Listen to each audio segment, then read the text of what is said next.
Hello friends, Krishna classes में आपका स्वागत है। इस वीडियो में हम पढ़ेंगे बीए फोर्थ सेमेस्टर का सिलेबस, देखेंगे, समझेंगे।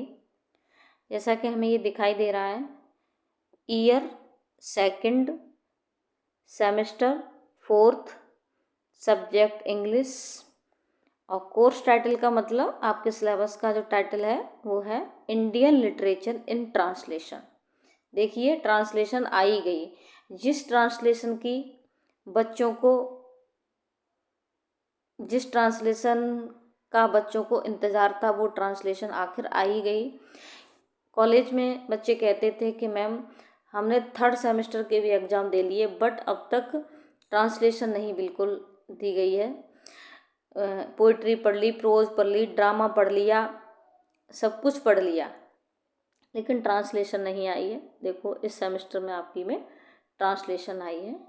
तो देखो, तो इसमें जो हमारी यूनिट है वो 8 है। देखो, हम दिखा देना चाहते हैं आपको 1 2 3 4 5 6 7 8। ठीक है, देखो समझेंगे इसको। ठीक है, देखिए यूनिट फर्स्ट में टॉपिक है पहला हमारा introduction translation, a brief history and significance of translation in a multi linguistic and multicultural society like India. देखो समझेंगे, इंट्रोडक्शन ट्रांसलेशन का इंट्रोडक्शन है। ब्रीफ हिस्ट्री, ब्रीफ में संक्षिप्त इतिहास है ट्रांसलेशन का। और एंड सिग्निफिकेंस और ट्रांसलेशन का महत्व। सिग्निफिकेंस ऑफ ट्रांसलेशन किसमें? इन मल्टी लिंग्विस्टिक मतलब बहुभाषीय और मल्टी कल्चरल बहुसांस्कृतिक सोसाइटी लाइक इंडिया। इंडिया जैसे, लाइक इंडिया मतलब इंडिया जैसे बहुसांस्कृतिक और बहुभाषीय देश में ट्रांसलेशन का क्या सिग्निफिकेंस है। ठीक है, इस तरह से।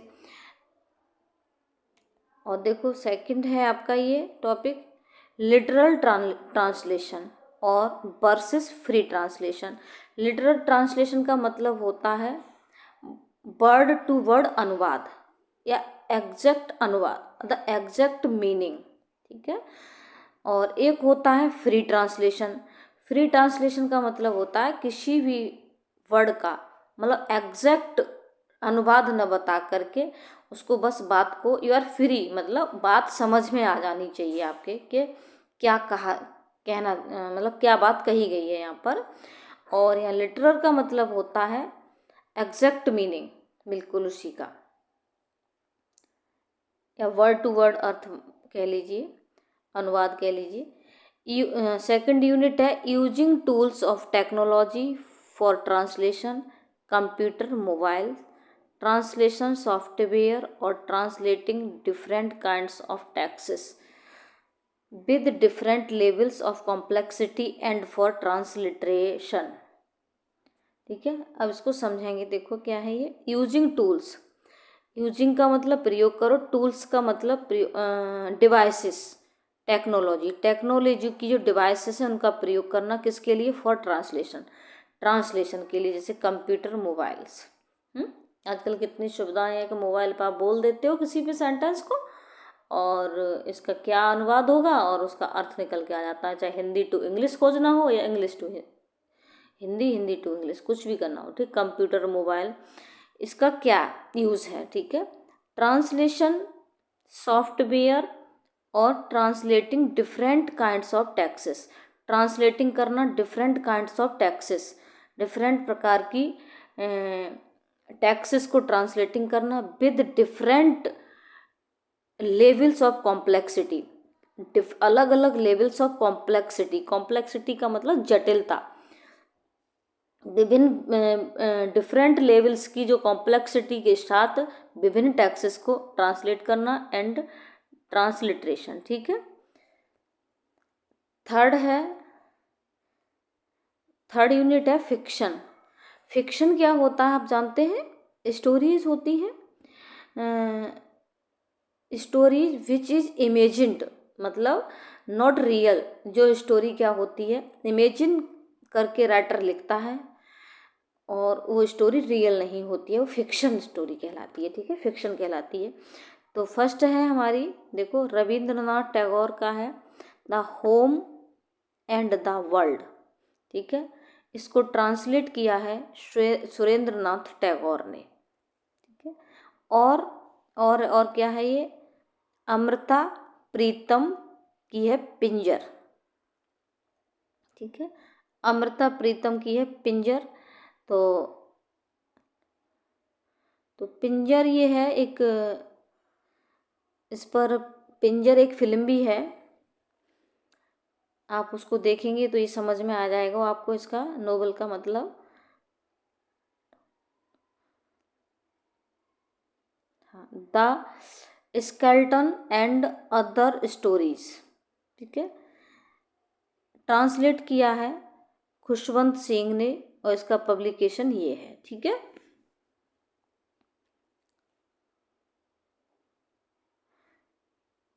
अगला है 4th यूनिट है पोइट्री। देखो इस यूनिट में क्या आई है, हम समझा दें आपको। देखो यूनिट 3rd में आपके फिक्शन है, 4th में पोइट्री है, 5th में शॉर्ट फिक्शन है। ये फिक्शन क्या है, देखो ये ड्रामा वो है, नोवेल है। ठीक है, ये बड़ी फिक्शन का मतलब नोवेल ड्रामा। ठीक है, और ये शॉर्ट फिक्शन का मतलब छोटी छोटी कहानियाँ। ठीक है, फिर इसमें ये ड्रामा है और ये ट्रांसलेशन फिक्शन है। देखो हम आपको समझाते हैं। तो 4th यूनिट है पोइट्री।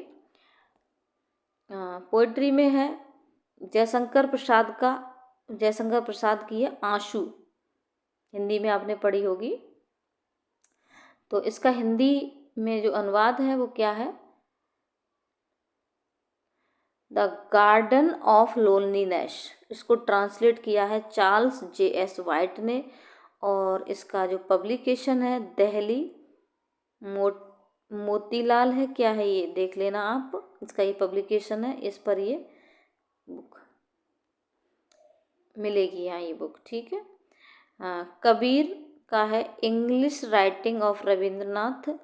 ठीक है, English writing of Rabindranath Tagore. ठीक है, और कबीर के हैं तो ये 1994 में वॉल्यूम ई एड शिशिर कुमार दास साहित्य अकादमी वर्सेस 1 to 8 12, इस तरह से 53 इसके वर्सेस हैं, अलग अलग वॉल्यूम। ठीक है, इसको पढ़ाएंगे तब समझाएंगे। कबीर के जो 2 ही टाइप होते हैं ना, वॉल्यूम अलग अलग। नेक्स्ट है शॉर्ट फिक्शन। तो पहला है भीष्म शाहनी का अमृतसर आ गया, और सेकंड है महाश्वेता देवी का द हंट। यूनिट 6th है हमारा ड्रामा है मोहन राकेश का आधे अधूरे, बहुत फेमस है ये आधे अधूरे। इधर ये आंसू बहुत प्रसिद्ध है जयशंकर प्रसाद की।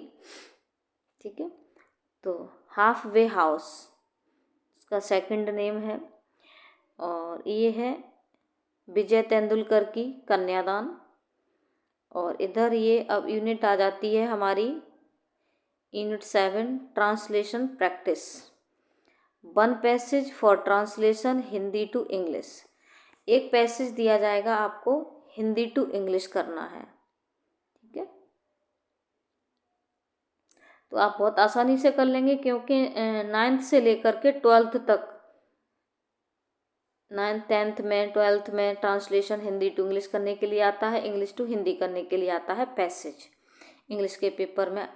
तो आप इसमें एक्सपर्ट होंगे, फिर भी हम प्रैक्टिस कराएंगे आपको।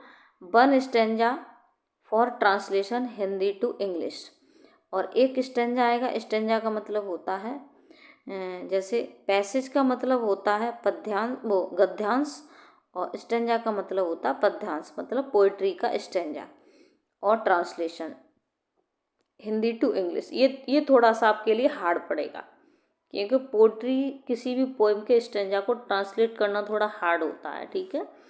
फिर भी हम हार नहीं मानेंगे, कोशिश करेंगे, कोई दिक्कत नहीं है। हार्ड और इजी तो होता ही है, कॉम्प्लेक्स होता है ये सब। कुछ चीज़ें इजी होती हैं, कुछ चीज़ें हार्ड होती हैं, तो इससे डरने घबराने की कोई बात नहीं है।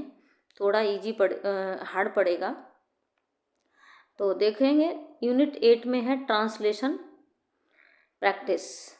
तो 1 पैसेज फॉर ट्रांसलेशन, ये यहाँ पर है, देखो यहाँ पे डी रिकॉर्डर के थोड़ा सा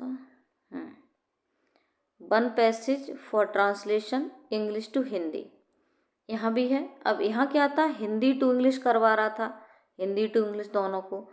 और यूनिट 8 में क्या है, आपका पैसेज होगा उसकी इंग्लिश में, उसकी क्या करना होगा, हिंदी बनानी होगी, ठीक है। पैसेज होगा इंग्लिश में और आपको उसको ट्रांसलेट करना होगा हिंदी में, ठीक है।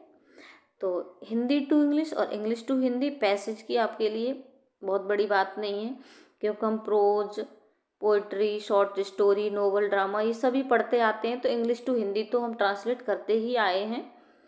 तो अब तक पढ़ रहे थे फर्स्ट सेमेस्टर में, सेकंड सेमेस्टर में, थर्ड सेमेस्टर में।